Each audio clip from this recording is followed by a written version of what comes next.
Another hot topic facing Oklahoma voters next week is whether to allow public money to be spent for religious purposes. State Question 790 would repeal Section 5 of Article 2 of the Oklahoma Constitution, which bans the practice. The proposal was inspired by the recent debate over a Ten Commandments monument that was located on the state capitol grounds. Remember this? It's now slightly down the street around 14th and Lincoln. The plan was to bring this back to Capitol grounds, not, on the other hand, to open the door for a satanic statue, for example. But now a different out-of-state group is pushing for this religious symbol to stand next to and even high above the two tablets. Show folks in Oklahoma City, and it's unfamiliar. I think it's disgusting. I don't know what it's supposed to represent. You don't like that? No, it's a monkey. Actually, it's a Hindu symbol. Yes, he is very prominent. His name is Hanuman. He stands in plazas around the world. He represents strength, and he is also known for wisdom. Hindus who worship here in Oklahoma City like the proposal from the Nevada-based Universal Society of Hinduism. But I'm not sure that the capital is the place where it should be. Awareness about our religion is always a good thing. But putting a statue, and especially in front of the Capitol, I'm not sure how that will serve the purpose. At the Capitol, lawmakers see another purpose. I think this is a last-ditch effort to try to dissuade people from voting yes on 790. That's the state question on your ballot that would help bring the controversial Ten Commandments monument back. This is about protecting religious liberty. Still, Representative John Paul Jordan won't be supporting a Hindu monument because the Supreme Court tells him he doesn't have to. And they said, look, just because you accept one monument doesn't mean you have to accept all monuments. They likened it to New York City being told because you accept a Statue of Liberty, you got to accept a statue of autocracy. Still, it's no big deal for some. That at the Capitol has nothing to do with my life. While others Nothing personal. It looks, I don't know what it represents. It looks terrible to me. only see an eyesore. There are roughly 500 to 1,000 Hindu families living in the Oklahoma City area, and again, they're not necessarily sold on this. The local India Association says a statue could go someplace else, and there are other smaller symbols that could be displayed at the Capitol instead.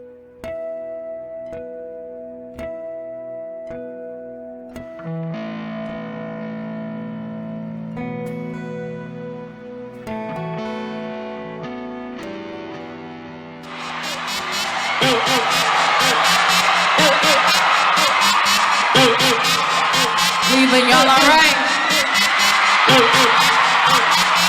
I want to thank y'all for being here tonight. This is history.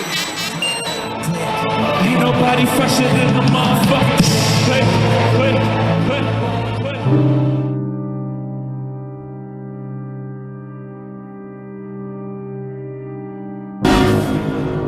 Tonight, just when you thought the election couldn't get any crazier, WikiLeaks drops the biggest bombshell yet. Spirit cooking. The Clinton campaign chairman involved in a bizarre occultic ritual. Well, without a doubt, we woke up to the most bizarre WikiLeaks revelation to date.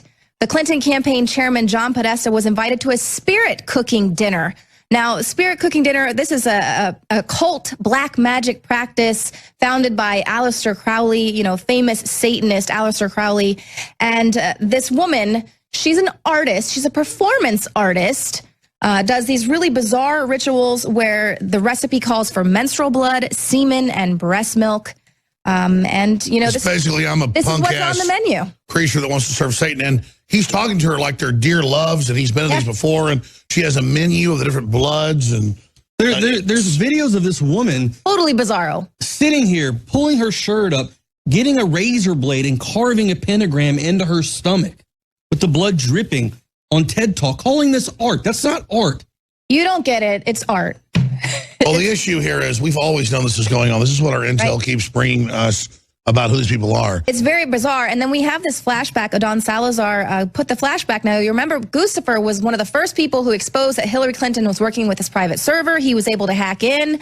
And, of course, she's a goddess of the occult. Extradited to the U.S. And a handwritten letter he sends out basically saying that he failed in his job as Guccifer. And the one thing he really wanted to do was to fully expose the Illuminati, the council, and their crimes. And he says Hillary Rodham Diane Clinton is one of the high priests, a goddess of this occult, satanic shadow group.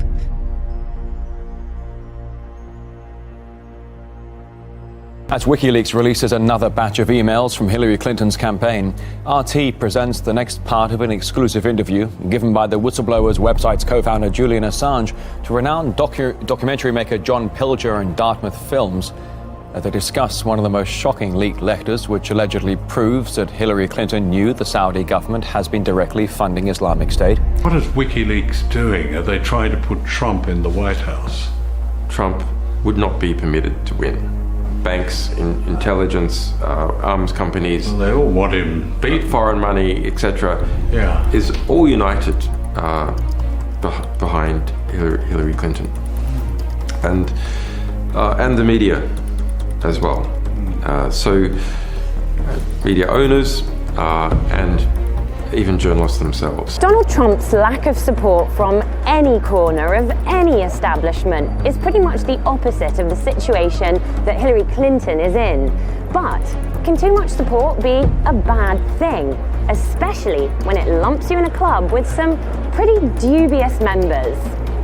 There's an early 2014 email from Hillary Clinton, so not so long after she left Secretary of State, to her campaign manager, John Podesta. That email, it states that ISIS is funded by Saudi Arabia and Qatar, the governments of Saudi Arabia and Qatar. Now, this is I think this is the most significant email in the whole collection. ISIL, or ISIS, is created largely with money from the very people who are giving money to the Clinton Foundation. Yes. That's extraordinary.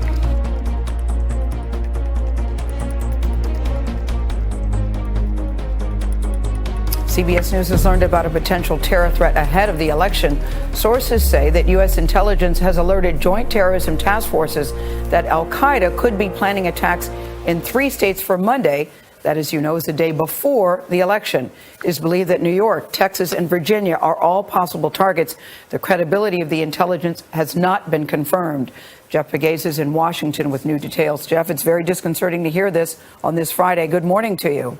Good morning. U.S. authorities are taking this threat seriously while still assessing the credibility of the intelligence, but counterterrorism officials across the country have been alerted out of an abundance of caution. Law enforcement sources tell CBS News the threat comes from al-Qaeda, and intelligence points to attacks taking place in New York, Texas, and Virginia, but the threat information provided no specific targets for possible attacks in those states.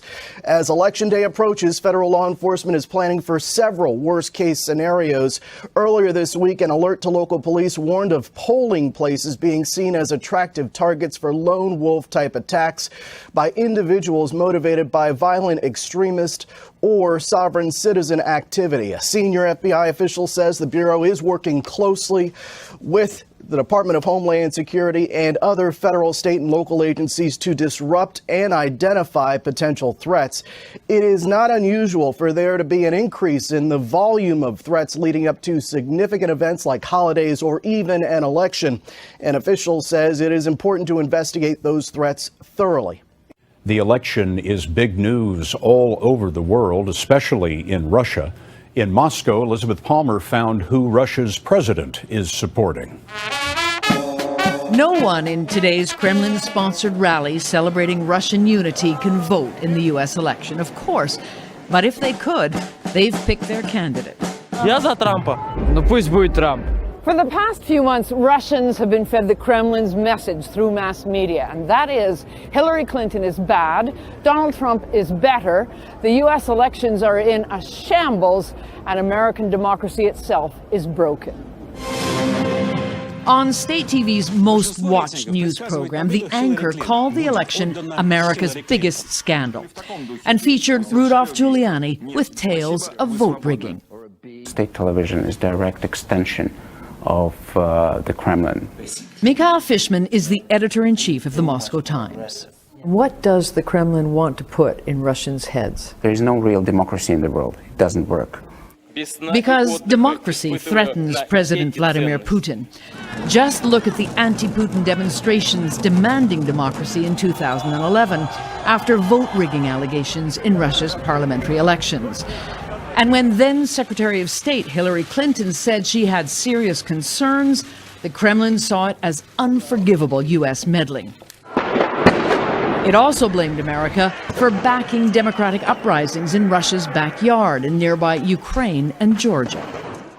So for Putin to hear a U.S. candidate imply America's democracy is a sham is sweet revenge. We have been accused of being an authoritarian state. But as soon as there is no democracy anywhere, no one is to blame. China. China's rise is the story of the 21st century. Donald Trump has talked about China a lot on the campaign trail, Hillary Clinton less so. But it's usually about trade, not the South China Sea. So where do the candidates stand on the competing territorial disputes? Bonnie Glaser is one of Washington's most influential thinkers on the South China Sea. She thinks if Hillary Clinton is elected, the world could see more so-called freedom of navigation operations by U.S. warships near waters claimed by China. Potentially, Hillary Clinton might be willing to incur more friction in the relationship between the U.S. and China on the South China Sea and other issues. A U.S. judge has banned supporters of Republican presidential candidate Donald Trump from exit polling. Trump's campaign was planning to carry out a nationwide exit poll aimed at preventing voter fraud, but Democrats said that such exit polls could encourage Trump supporters to harass minority voters. They launched a legal blitz in 6 states to prevent that from happening. Trump has said that the election will be rigged. He has even called on his supporters to keep an eye on voting activity for possible signs of fraud in large cities. 40 minutes after the hour, and a drastic rise in firearm background checks just ahead of the election as some voters fear a win for Hillary could restrict their Second Amendment rights. Cheryl Casoni from our sister network Fox News is here now with a record-breaking number, Cheryl, and an issue that's on a lot of people's minds going into Tuesday. It really is. Good morning. And with just 4 days to go before the election, gun rights are back in the spotlight. New government data shows that the number of Americans looking for gun permits is on the rise for the 18th straight month. Back in October, 2.3 million background checks were processed, a new monthly record. And it's not just because hunting season is in full swing. The outcome of Tuesday's election will set the tone for gun ownership in this country. The candidates have very different visions. We have a moral obligation to reduce gun violence. I am willing, with your help and the help of responsible gun owners, to stand up to the gun lobby. Hillary wants to take your guns away. She wants to leave you unprotected in your home. Well, if Hillary Clinton is elected and the Senate goes to Democratic control, the likelihood of stricter gun laws is apparent in the sales numbers. According to analysts, the next Congress will be under pressure to act, in particular because of the rise in mass shootings and violence against police officers. Gun control groups also have a close eye on the Supreme Court vacancy. Justice Antonin Scalia wrote the decision that upheld the Second Amendment right to bear arms in the nation's capital. So there's a lot at stake here on Tuesday. Guys, back to you. With election season underway, many have forgotten about the Trans-Pacific Partnership. Many believe that the Global Trade Initiative was killed off already by Congress. Earlier in the year, it was mentioned a lot more during the primaries by Bernie Sanders and Donald Trump, who both were against what they believed to be a disastrous plan. Recently, the Obama administration wanted to remind the American people that they were still pushing for the treaty. The White House has begun to pressure Congress to approve the trade deal. Better Federal health officials reported Friday a newly identified fungus that can kill very sick patients has been found in U.S. hospitals. Even worse, the fungus has probably been here for a few years already, infecting at least 13 people, including 4 who died. The yeast is called Candida auris and was first identified in 2009 in a Japanese patient with an ear infection. Since then, it's been found in a handful of countries around the world. In June, the U.S. Centers for Disease Control and Prevention asked doctors to look for it. According to NBC News, the CDC reports they found 13 cases over the summer. Some strains of the fungus resist all classes of antifungal drugs used to fight it. In some cases, the infections appeared related. Some of the patients had been in the same hospital together or one right after another, and genetic sequencing showed the Candida strains were close. The CDC said the strain found in the 4 patients who died was related to a strain seen in South Asia. Tens of thousands of people in Indonesia have marched against the governor of Jakarta, accusing him of insulting the Quran. Angry protesters organized a rally in the heart of the capital to demand his resignation. The Christian governor, known as Ahok, has faced a backlash after he dismissed a Quranic verse, which his opponents used to suggest a non-Muslim should not be governor of the city.